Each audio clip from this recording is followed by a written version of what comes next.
안녕하세요. 저는 Audrae입니다. Hello everyone, my name is Audrey, and so I decided to make a video about how to apply for Hanyang University's International Summer School Program. It was a program that I did this past summer during the whole month of July. It's pretty much why I was in Korea for that whole month of July. And I just want to basically tell you like how to apply to it, things that you'll need, you know, how expensive it is it worth going, do you need to go for other programs, because there are a lot of other university, international, and summer program or Korean language learning programs that are in Korea that you could possibly also do. But I want to talk about my experience and then how to apply, and basically just kind of give you some like information that you may want to know. And I'll also put the link to the website down below, because I know for me, since I found the program, I pretty much knew about the university, but I didn't really know too much about that program, so I had to like pretty much team up with my university, and they had to make sure the site that I found was legitimate. And I'll put that website in the description box below. That way, you know, if you are planning to, make sure that you do have the same website that I have. So pretty much for the Hanyang International Summer Program, they have two ways you can go for when applying. You have a non-partner university and a partner university. There's only a little bit difference in the prices when it comes to a non-partner and a partner university. If you're a partner university, the tuition is cheaper than the non-partner university, because I had to do non-partner university because my university is still trying to become a partner with Hanyang University. So the application fee is 100,000 Korean won, so that's close to $100 in USD or US money. And the for place to stay, it's still between 500, I think it's like, yeah, 500,000 Korean won to 800,000 Korean won, depending on where you want to stay. Everybody gets 3 free activities you want to go to. And then for tuition, if you're for a non-partner university, it's 3 million Korean won, which is around 3,000 US dollars, but not exactly, because the exchange rate does change. And if you are a partner university, then the tuition rate does go down quite a bit, which is 1,600,000 Korean won, so that's close to $1,600 in US money. So there are scholarships you can apply for. They do have an early registration scholarship that you can get. So if you apply like as soon as the date that you can start applying, they do have a scholarship for that. They have an academic scholarship depending your GPA. So it's based off on a 4.0 scale and a 4.5 scale. But the university, their scale, when you had to apply, you had to put your GPA in a 4.5 scale, and you kind of have to figure out how to do that on your own, or if your school is able to do that, I recommend going with your school and asking them if they can convert your GPA, if it's on a 4 scale, to a 4.5 scale. Your GPA is going to be higher on a 4.5 scale than it is on a 4.0 scale, so you just have to figure out how to convert it. I had to do that myself. It was really confusing, but it's not too hard. So going on to more about the program, there are certain things that you need to apply. On the application, it's going to ask you for certain information. Of course, like when you're applying for college, it's pretty much the same information. You also have to list whether you have a partner school or if it's a non-partner school.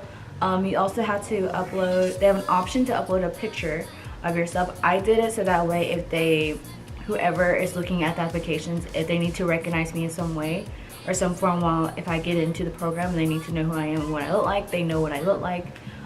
There's no discrimination against you for the way you look like on the photos. That's why it's optional, and there's no way they can do that. Another thing that you have to have is proof of insurance. So you have to have a copy of your insurance. You have to upload that. You have to have a copy of your passport, so you need to upload that also to the application. I think you also had to upload a transcript. It can be unofficial, that you had to upload also, so that way it was like some way of proof that you were enrolled in school. So you have to be enrolled in school to be part of the program. That way they know whether or not you can like use those credits towards your university. If you are a non-partner university, make sure to check with your school so you can get those credits or credit to your transcript if you need those credits or not. It's always best to do that, especially if you are in my position where my school just started having Korean classes, and so there's not I just was just like, okay, I took this Korean 101 class, I need to get this accredited here so I can earn a credit for it, so I took it. But yeah, pretty much that's what's it. For the 3 free activities, the activities are all 3 free. You can choose whatever you want to. They're not required for you to go. If you don't want to go to any of those activities, you don't have to. They're just there if you want to go to.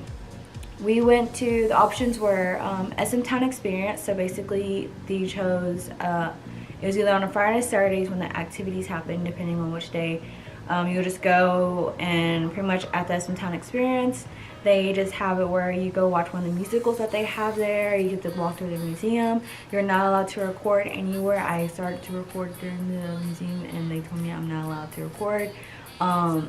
Or you were allowed to, yeah, you weren't allowed to record. You're not allowed to bring, you can't have your cameras out, but you can use your phone for pictures, and if you want to record, I guess. And then you can use your phone, but you can't have like a digital camera or anything. And the dance class, you had to pay extra for the dance class, but I think it was only like 10 to 20,000 Korean won, so it's not much, but you couldn't really record for some reason in dance class. But to me, it was worth it because it was fun taking a class from somebody who works with idols. Another one was the Burial Mud Festival. So with that, we just got up really early in the morning. They, you had to do a 50,000 Korean won deposit. So basically that deposit is, since they are paying for your ticket, you get that deposit back on the day that you go to the Mud Festival. If you do not go to the Mud Festival, you do not deposit back. You cannot act like you're sick, because if you say that you were sick, you have to have a doctor's excuse note that way to get your money back. If not, then you can't get your money back. So you pretty much just, we go on a bus. It's like 3 or 4 hours away. We're on the bus for, and then you arrive there. They will give you your wristband for the thing. You get, you basically get everybody who's part of the swim program. They feed you food. For lunchtime when we arrive there, they also give you a free bag, like a little free like tote bag. They give you also, they give you a, let me see, I have it in here. I didn't bring my tote bag out because I totally forgot bringing that. They also give you one of these to put your phone in and everything, so that way you can put your phone or any IDs or anything that you may need, that you need to have out, money or anything, just to put in here. And also, you get one of these when you go to the museum at SM Town Experience, which I didn't mention. And so, and this actually has some of the other stuff. This is the wristband that I got from the Mud Festival. So they give it to you, and then like you just need to wear it the whole time while you're there. And then they have a bunch of stuff for you to do at the Mud Festival, at least like the people who are over the Mud Festival. But we leave before the actual concert at night happens, since I didn't understand it at first, but they're pretty much, they have that because since there's a lot of people who go to the Mud Festival, and they have 2 days when they go to the Mud Festival, and since that's so many people that they have to be accountable for, we have to leave early because of traffic, and plus it's dark, and so they'll tell you, okay, you need to be back by the buses at this time, and then once you get back to the buses, they'll feed everybody, and we'll just kind of like make sure everybody's there, and then we go on the buses and we leave. And these are, so that's pretty much why you had to leave. And these are also the tickets and stuff that we had, like for the museum and for the like they got it for the museum and the dance show, the dance class, and also the musical that we were able to see. The other activity to go to was Everland. That was the one I wanted to get to and go to. So if you go to this Hanyang University Summer International Film Program, be aware that the Everland option fills up very quickly. They even opened more spots up, and I still couldn't even get in. So that one opens up very quickly. They also have Caribbean Bay, which is a water park that is also like that's like owned by Everland. They also have they have a boat cruise, and so they have I think they have like two or three nights that they do the boat cruise on. It's during the week, so if you have class or in the morning, just be aware of that, and you may be really tired and everything. It's another one. It's like the Nanta show. It's like a food show type thing that you go to, and I think they had that for like 2 weekends or so. So those are pretty much the activities to do. They also had a discount tickets for Latte World, and it was about like $20. I was gonna go to, I decided not to. So you could go to that and everything. So pretty much when you take classes, you can take whatever class you want to. I think you're only allowed to take up only a certain amount of credits. You only have classes Monday through Thursday. You don't have class Friday because, of course, you're there for a whole month and they still want you to go experience Korea as much as you can during that month, even though you're taking classes. There are rules for how many classes you can miss because you're only there for months. So I recommend if you plan on missing classes and stuff and you're not going to take it really seriously, then don't apply for the program because you're still taking classes, you're still getting grades, and the teachers are still trying to do their job. And there's classes. The classes are pretty much in English. There's not really any classes that are in Korean, but when you sign up for stuff, it'll tell you what classes are in English or in Korean. What's another thing, I guess? For accommodations, okay, that's important. So in accommodations, the price range is around like 500,000 Korean won to 800,000 Korean won. You have on-campus and off-campus. I stay with the off-campus because I wanted to get one of the on-campus ones and it filled up really fast. I ended up staying with the off-campus, but I'm going to talk about the on-campus one first. So with the on-campus ones, you have different ones. You have the ones that have a curfew, and you have an all-girls dorm, and you have I think there's different types of on-campus ones. So with the curfew, you have to be in by a certain time. For the dorms, for the on-campus dorms, you're not allowed to have visitors or anything. If you do have visitors, you can be kicked out of the program and kicked out of the dorm. So don't do it. The rooms are pretty small because I had friends that stayed in them, and they're about the size of a regular college-sized dorm, but then you also have your own bathroom to share with your roommate. And it's a good size, I guess, for if you're going to stay there for like a summer, I guess. But it's I guess it's worth it. You have to bring your own bedding. And of course, and bring other items that are necessary. You have to have certain trash bags that dispose all your stuff. You do have to separate your trash, but you have to have like certain trash bags and stuff. You can just look it up about what type of trash bags you need to have and everything if you stay there. I stay with the off-campus ones. There's different ones. They have I stay with Stay For You. I stay in the Stay For You Shindong. It was really, really nice. They had different options of what type of rooming you had. You can stay in, there's different options for Stay For You. You have one in like Hongdae, Kongguk, which is like one stop over from Hanyang University. And if you're taking the subway, but the one for Shindong, you just have your own bathroom, you have a refrigerator, you have a kitchenette so you can cook, which I didn't really cook anything, so I was always out and about. They give you bedding. There is a deposit that you have to put down. Usually there's a deposit depending on where you're staying.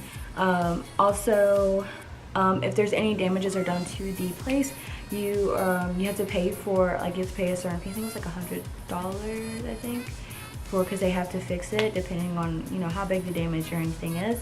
You do get money back if you overpay. They refund you that money back. And if you stay in Stay For You Shindong,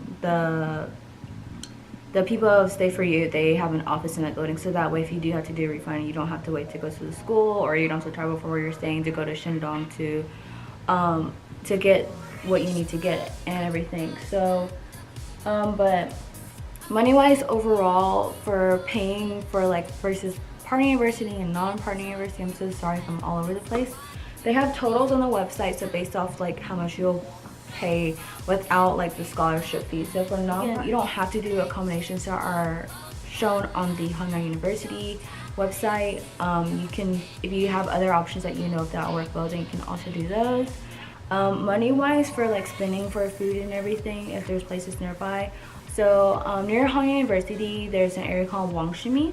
So in Wangshimi, some of the on-campus dorms are located right at Wangshimi. There's also a Wangshimi station. And so at this area, there's a lot of food places. You have E-Mart, which is basically like a giant supermarket store. They have everything you need from like food, home stuff that you may need, makeup, you know, any electronics. They have clothes, they have everything there. And then also in the same complex of E-Mart, there's the subway system, so you can catch the subway over there. The subway system is really, really easy. There's plenty of convenience stores around. There's convenience stores on campus. So it's a really good area too. So if you feel like if you not sure if you want to go venture out everywhere stuff, there's pretty much a lot of stuff you can do over in the Wangshimi area. There's noraebangs, so like a karaoke, pretty much a karaoke place if you don't know what a noraebang is. And so they have that all over there in that area. But you just have to prepare yourself to how much you're going to spend, because there's other activities you can do outside of the programs that are provided by Hanyang. But you just have to figure out how much you're going to spend. For me, I pretty much ate out every single day. Some stuff was a bit pricey depending on where you go, and some things weren't that pricey. Like I remember like after class, we went to the area of Iwa Women's University where that was, and we ate at a place, and I literally got a bowl of cold noodle, which is like mornaengnon, and it came with also with some like a slab of meat, like not like a giant slab, but it was like a few slices of beef. And it only cost me 6,000 won, so it was like close to $6, so it wasn't a lot. And so a lot of times you eat in groups, so sometimes you'll spend, like you'll pick certain items and it may seem like a lot of money, but if you split that among how many of you guys are, then that's how much it usually could be. Other than like money wise, I'm trying to think what else is like really important. Transportation is really easy.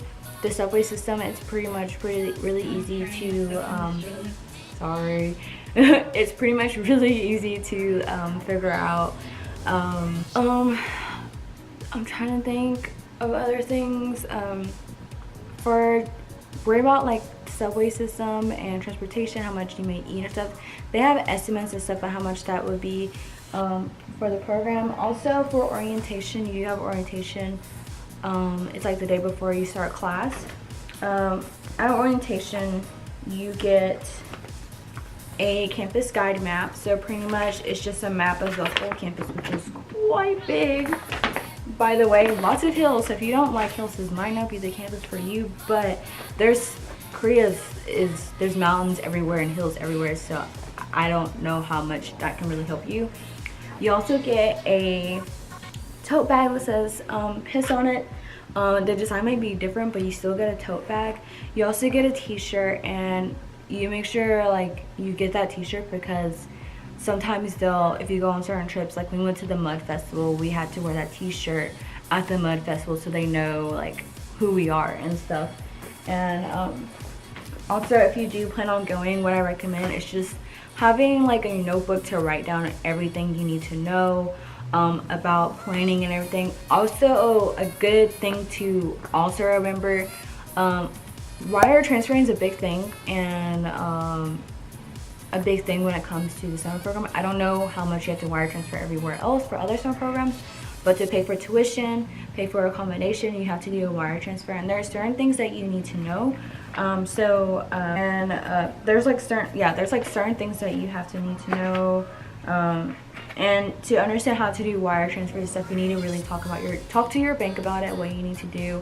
You can do a wire transfer in US money, in US dollars or whatever currency that you have to do, but make sure you know to do a little bit over the amount, just like depending on how your exchange rate with your country is, country currency. But with the US, I recommend if you're staying in the US and you're doing the wire transfer to your bank in the US, make sure that you do like send you're a little bit more over when you're doing money and stuff, because you don't want to underpay and you get to Korea and you have to pay more. I recommend also, if you do planning on doing the summer program, I recommend just doing a little bit of currency exchange while in the US, just a little bit, maybe like $100, and that's it. So that way you just have enough when you first arrive. And then when you get to Korea, go ahead and get your Metro card and all that whatever stuff. And I recommend going to big touristy areas because there are a lot of good exchange rate places that will do it way cheaper. And there's usually not really a fee, like an extra charge fee for that. And pretty much everywhere takes Visa and different card companies. Just be aware there's a lot of charge fees also. But pretty much my experience with the Hanyang International Summer Program was really great. I want to go back for next year, for next summer. I'm still debating if I want to go to another program or not, but I'm hoping like I can go and do it again and go back for another round because it was really fun. And if you go, let me know, because if you're going to be there, I would love to meet you guys and everything. But I think that's all I have really left to say. This video is probably going to be really long, so I tried to give out as much information as I could about the summer program and everything. And if you want to see some of the footage that I got in Korea, don't forget to watch my my Korea trip vlogs, which I'll have the links to in the description box below. Again, thank you guys for so much. Again, I didn't even say it the first time. Well, thank you guys for so much for watching. And if you want to know more stuff about Korea, I'll be uploading more videos about my time in Korea and everything. So look forward to that, and I hope to see you guys next time. Hanyang.